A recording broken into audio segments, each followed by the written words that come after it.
Ô cidadão, estamos aqui no IPC, no Instituto Professor Cavanha, mais uma vez para assistirmos aulas de ótica. Essa é a aula 2. Eu sou o Enoque e estarei com você até o fim. Vamos ao quadro, pessoal. Nós temos aqui alguns conceitos iniciais muito importantes, principalmente para a interpretação de enunciados. Então, a gente vai fazer com vocês uma construção de conceitos. Por exemplo, o conceito de corpo luminoso, que pode ser chamado fonte de luz primária, tá? Ou um corpo que emite luz própria. O exemplo é o Sol. O Sol é um corpo luminoso. Mas nós temos uma lâmpada, uma vela, são fontes de luz própria, que emite luz própria. Tá?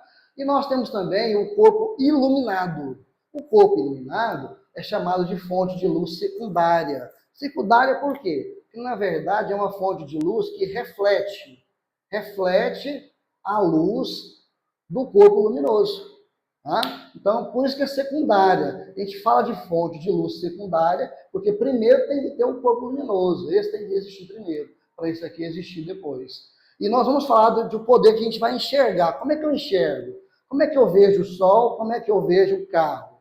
Né? Porque a gente já aprendeu na aula 1 que é o olho que sensibiliza aqui, né, a visão.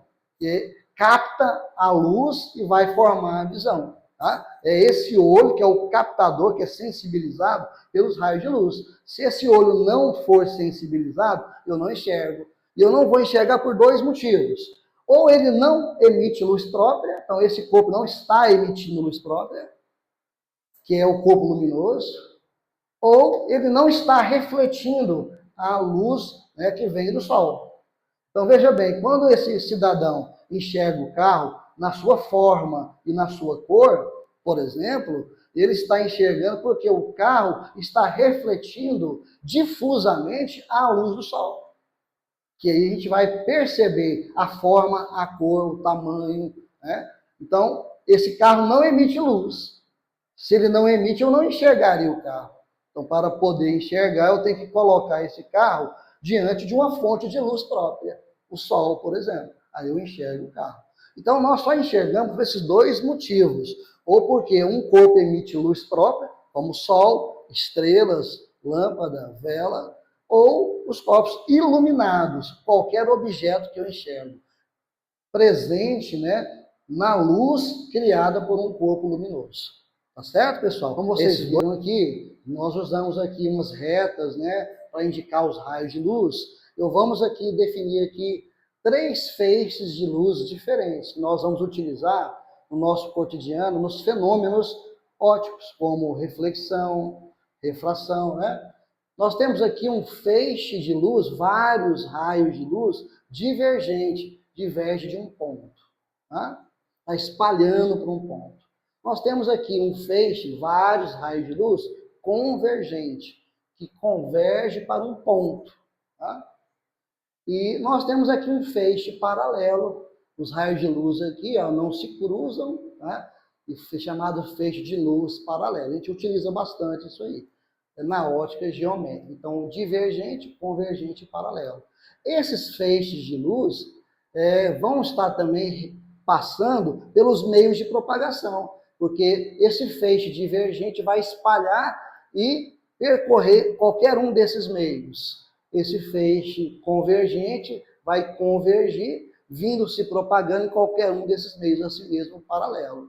E nós temos 3 meios de propagação, pessoal. Esses meios de propagação são transparente. O transparente é aquele meio que deixa a luz passar totalmente.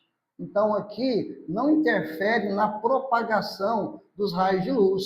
Tá? O exemplo é a lente do meu óculos. Eu consigo enxergar através dela, ou seja, os raios atravessam essa lente completamente. As janelas transparentes, né? Água transparente, o próprio ar, que aqui é um meio transparente. Aqui, ó, os raios de luz transparente atravessam o meio sem sofrer nenhum desvio, passa completamente e assim permanece. Nós temos o meio translúcido. O meio translúcido, ele passa parcialmente. Aqui já vai ter, né, vai atrapalhar a propagação dos raios de luz. Tá? Olha, o meio translúcido é aquele meio, o vidro fosco, por exemplo. A gente olha numa janela craquelada, fosca, a gente consegue enxergar uma silhueta através dela, alguma imagem através dela, mas uma forma que a gente não identifica. É apenas uma forma que a gente não sabe o que é. Porque os raios de luz, ao atravessar o meio translúcido, ele sofre desvio e também ele filtra, não passa totalmente os raios do meio translúcido. Olha aqui, tá vindo os 3 raios, saiu só 2. Um foi absorvido aqui, os outros foram desviados. Então, vai deformar a imagem, a gente enxerga parcialmente a imagem através de um meio translúcido. Tá? Nós temos um meio opaco. Esse opaco aqui, ele não permite a passagem de luz. Então, veja bem, o meio opaco não passa luz. Então, é como se fosse aqui, vai eclipsar, não deixa passar nada. A luz para nele. Tá? Esse meio opaco não permite a passagem de luz. Como, por exemplo, uma parede. A gente não consegue enxergar através da parede, porque os raios não atravessam a parede, porque é um opaco. Tá certo, pessoal? Ô, cidadão, dando continuidade, então, aqui nos conceitos iniciais da ótica geométrica, a gente vai ver, então, os princípios da ótica geométrica. Toda ótica geométrica baseia-se em 3 princípios. Esses 3 princípios vão fundamentar vários fenômenos lá na frente, tá certo? O primeiro princípio, e um dos mais importantes, é o princípio da propagação retilínea da luz, tá? Que fala o seguinte, que em meios homogêneos e isotrópicos, a luz se propaga em linha reta. Tá? Quem percebeu isso e começou a estudar isso com mais frequência foi Isaac Newton. Tá? Então, a luz propaga-se em linha reta. E uma consequência disso é a sombra. A sombra é uma consequência disso. Olha aqui. Nós temos aqui o Sol, ó. Nós temos aqui o Sol, que nós estudamos fonte de luz primária. Aqui eu tenho os raios de luz, ó. Esse raio de luz aqui, acredite, isso aqui é uma reta, viu?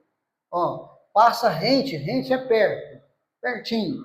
Passa rente ao prédio aqui e vai bater lá no solo. Bem, o que está abaixo disso aqui, ele vai bater aqui no prédio e o prédio é opaco a passagem dos raios de luz. Tá? Então, toda a luz que bater aqui no prédio não atravessa. Já acima, o que vai acontecer? Aqui vai ser iluminado. Então, toda essa região aqui, ó, toda essa região aqui, ela vai ser iluminada. Iluminada pelo Sol. Iluminada pelo Sol. Já essa região aqui, ó, já essa região aqui, não entra luz, porque o prédio, isso aqui é um prédio, tá? Isso aqui é um prédio que está sendo um obstáculo à passagem de luz, está eclipsando. Então, aqui vai formar uma sombra. Já veremos conceitos mais detalhados sobre sombra e vamos até aplicar cálculos, tá certo, pessoal? Então, esse é o primeiro princípio, princípio da propagação retilínea da luz, tá? Então, a luz se propaga em linha reta. O segundo princípio, pessoal, é chamado de independência dos raios de luz. Esses raios de luz, eles são independentes. E ao se cruzarem aqui, ó, eu tenho um feixe vermelho e eu tenho aqui um feixe de luz azul. Tá? Esses 2 feixes sendo diferentes, ao se cruzarem aqui, um não interfere no outro. Tá? Não interfere no outro. Aqui vai ter uma independência tá? De propagação. O feixe de luz vermelho continua e o feixe de luz azul continua o seu movimento. Se isso aqui fosse partícula, quando as 2 partículas batessem aqui, um iria interferir no outro. Como além de partícula, é uma onda quando se propaga, essa interferência, um não interfere na propagação do outro. No momento da interferência aqui, tem um resultado, mas depois continua seu movimento como se nada tivesse acontecido. Tá? Então, a independência dos raios de luz diz que os raios de luz são independentes entre si. Quando se cruzarem, um não vão atrapalhar a propagação do outro. Temos também, um terceiro princípio, da reversibilidade dos raios de luz. Esse princípio é muito utilizado em espelhos e também lentes. Tá? Esse princípio, ele fala que o caminho percorrido pelo raio de luz é reversível. Vamos lá, eu posso ter uma fonte de luz aqui, ó. Isso aqui seria a minha fonte de luz, a minha fonte. E aqui eu estou tendo a luz saindo daqui, bate aqui no espelho, eu posso chamar isso aqui de espelho. Tá? Eu posso chamar isso aqui de espelho 1. Bate, reflete, vai no outro espelho, espelho 2, isso aqui também é um espelho. Tá?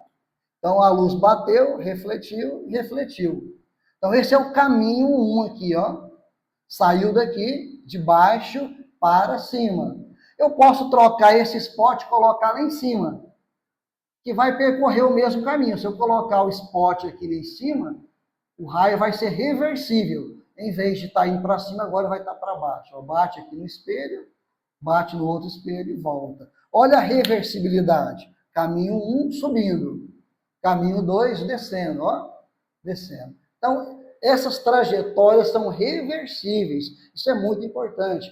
Um exemplo muito comum é quando eu olho no espelho, eu enxergo alguém.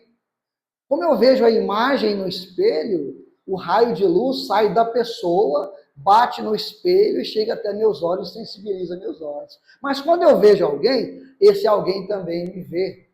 Aí, quando esse alguém também me vê, o raio sai de mim, bate no espelho e vai até os olhos da pessoa. As trajetórias é reversível. Tá certo, pessoal?